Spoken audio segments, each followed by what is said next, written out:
सर्वेभ्यो नमस्काराः।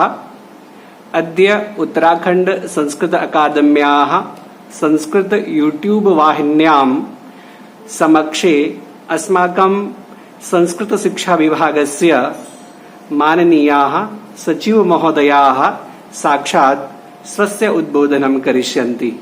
सचिव महोदयानां श्रीमतां विनोद प्रसाद रतुड़ी महोदयानां हार्दिकं स्वागतम् अभिनन्दनं करोमि। महोदयाः उत्तराखण्ड शासने भारतीय प्रशासनिक सेवायाः वरिष्ठ अधिकारिणः सन्ति। अद्य अस्यां यूट्यूब वाहिन्याम् अस्माकं मार्गदर्शनं करिष्यन्ति। नमस्कार। संस्कृत शिक्षा उत्तराखंड में अलग विभाग है।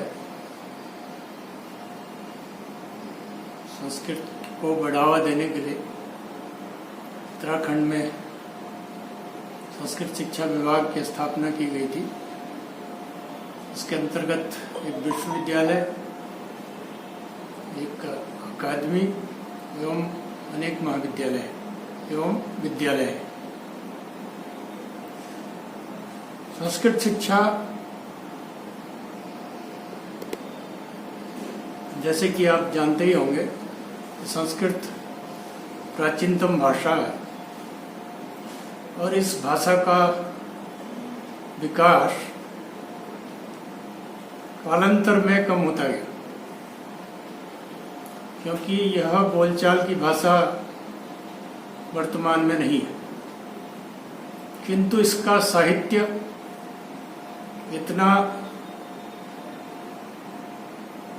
महत्वपूर्ण है कि आज भी अगर कोई संस्कृत साहित्य में गोते लगाए, शास्त्रों में गोते लगाए, तो उसे अनेक ज्ञान प्राप्त हो सकते हैं। मैं स्वयं संस्कृत नहीं जानता, किंतु क्योंकि विभागीय सचिव हूँ एवं अकादमी द्वारा इस YouTube चैनल की स्थापना की गई है, अतः आगे हमारा विचार यह भी है कि संस्कृत एक चैनल, पूर्ण चैनल जो टीवी चैनल होते हैं वो बनाया जाए। तो ये YouTube चैनल उसकी कड़ी है। संस्कृत में हिंदुओं के अनेकानेक ग्रंथ हैं। इन ग्रंथों में एक ग्रंथ श्रीमद्भागवत गीता, गीता कहते हैं उसको सामान्य भाषा में। उस ग्रंथ के संबंध में सारे हिंदू पढ़े न पढ़े, समझे न समझे, उस ग्रंथ को अपने घर में रखते हैं और जो विद्वान लोग हैं, जो संस्कृत के ज्ञाता है, वो उसको पढ़ते हैं, उसको समझने की कोशिश करते हैं। मैंने भी सुनी सुनाई बात है, पढ़ी पढ़ाई बात है। कुछ श्लोक गीता से पढ़े हुए हैं और शायद मुझे कुछ याद भी होंगे। तो मैं सोचता हूँ कि उसी संबंध में मैं आपसे अपनी वार्ता करूँ। चैप्टर 13 में एक 29th या 27th है शायद, एक श्लोक है, प्रकृत्येव च कर्माणि क्रियमाणानि सर्वस्व यो पश्यति तथात्मानं कर्तारं स पश्यति। इसका अंग्रेजी में अर्थ है, and he really sees who sees that all actions being done only by nature and self as non-doer। समझ आ गया होगा शायद आप लोगों को। यहाँ पे नेचर, प्रकृति की बात की गई है। प्रकृति, एक तो मनुष्य की प्रकृति की भी बात की गई है गीता में। आदमी सतोगुण, रजोगुण, तमोगुण की बात की गई है। यहाँ पे शायद प्रकृति, नेचर की बात की गई है, जिसमें कि क्षिति जल पावक गगन समीरा, ये चीजें आती है। और ये आदमी को जीने के लिए आवश्यक है। प्रकृत्यैव क्रियमाणानि गुणे कर्माणि सर्वश अहंकार विमूढ़ात्मा कर्ताहमिति मन्यते। हमने इतना डेवलपमेंट कर लिया है टेक्नोलॉजिकली कि ज्ञान की कोई सीमा आज है नहीं।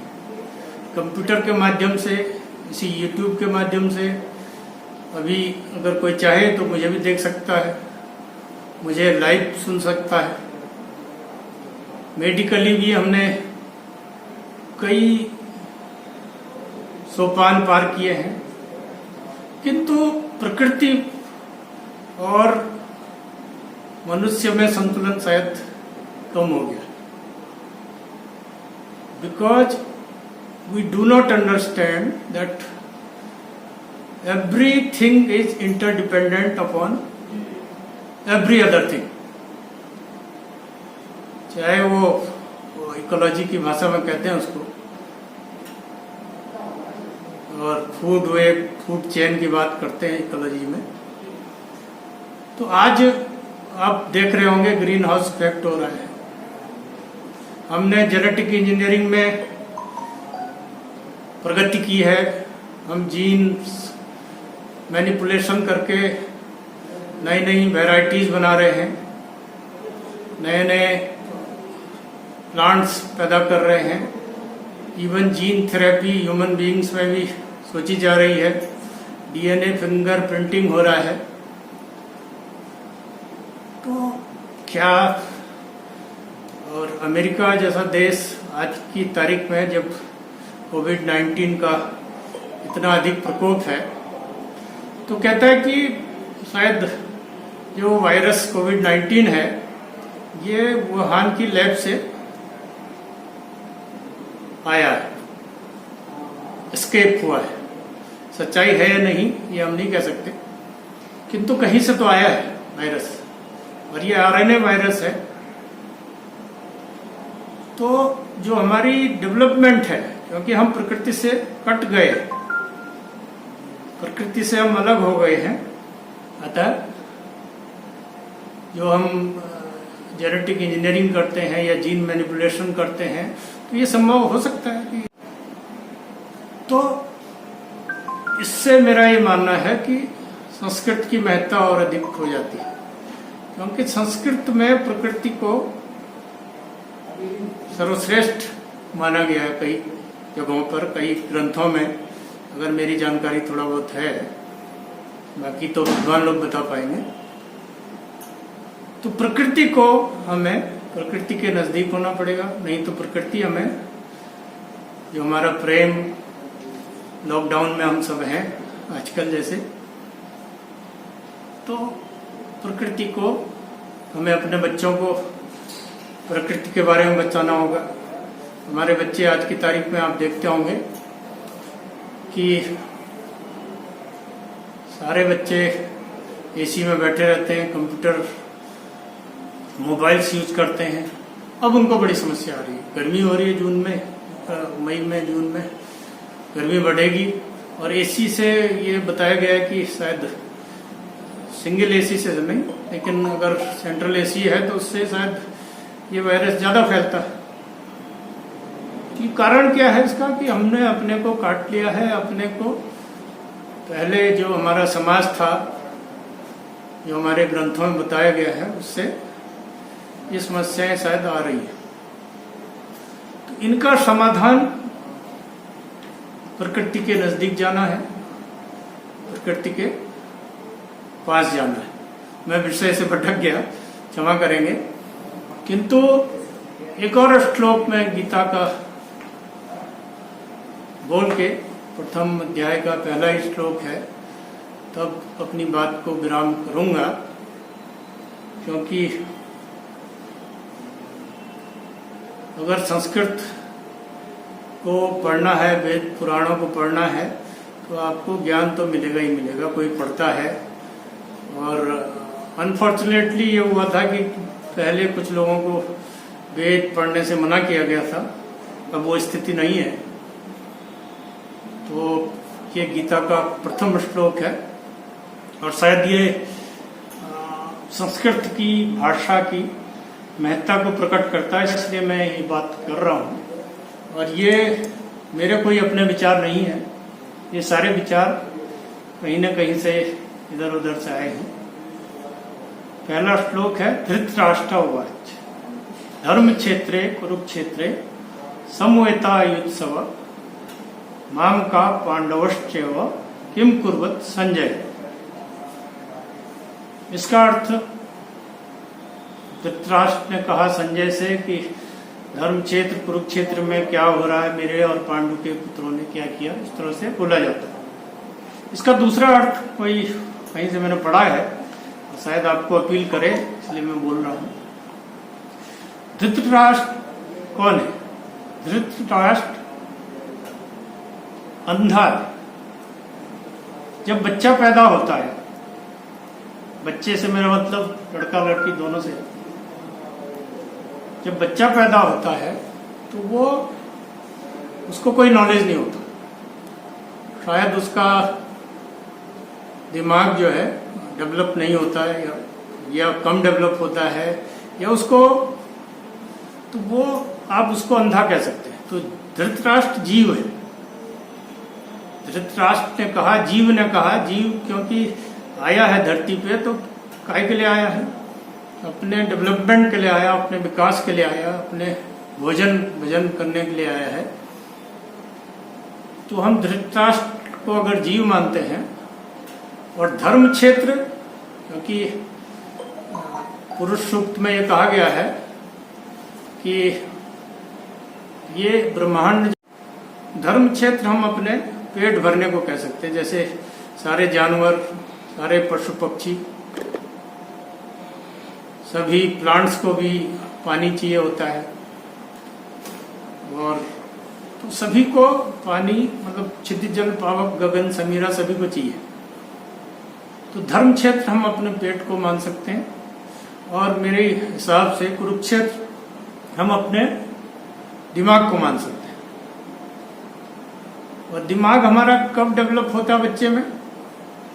मुझे तो याद है नहीं वैसे, लेकिन विद्वान लोग कहते हैं कि 2.5 से 3 साल में आई कॉन्शियसनेस, आई एम, मैं हूं, ये कॉन्शियसनेस दिमाग में आती है। ये मेरी माँ है, तब आइडेंटिफिकेशन होता है, रिकॉग्निशन होता है। फिर बच्चे को पता चलता है कि यह आग है, इस पे हाथ नहीं डालना है। ये माँ है तो ये दूध पिलाती है, ये पिता है, ये मेरी रक्षा करता है। इस तरह से बच्चा डेवलप होता है। उसका कोई जाति, धर्म, संप्रदाय, भाषा, बोली कुछ नहीं होती। जब बच्चा आगे डेवलप करता है तो सीखता जाता है, और स्कूल में जाता है। अमीर है, गरीब है, तो अपने हिसाब से स्कूल में माँ बाप भेजते हैं। सारे बच्चे को चाहते हैं कि अच्छे स्कूलों में जाए। तो कुरुक्षेत्र जब उसका डेवलप हो जाता है, उसका दिमाग जब डेवलप होना शुरू हो जाता है, एंड माइंड की शायद एक प्रॉपर्टी बताते हैं कि वो पॉजिटिव एंड नेगेटिव दोनों होता है। कभी किया कोई जो मन देखा अपना, मुझसे बुरा न कोई। तो ये कुरुक्षेत्र है आपका दिमाग। अगर ये मान लिया जाए, धर्म क्षेत्रे कुरुक्षेत्रे समवेता युत्सव, सारे मिलकर, क्योंकि आपके थॉट्स 1000s ऑफ थॉट्स हैं। एक दिन में कई हजारों शायद विचार आते होंगे इंसान के दिमाग में। तो सारे मिलकर क्या कर रहे हैं, ये कुरुक्षेत्र की बात हो। मेरे हिसाब से गीता जैसे ग्रंथों से संस्कृत साहित्य, संस्कृत भाषा उज्जवल है।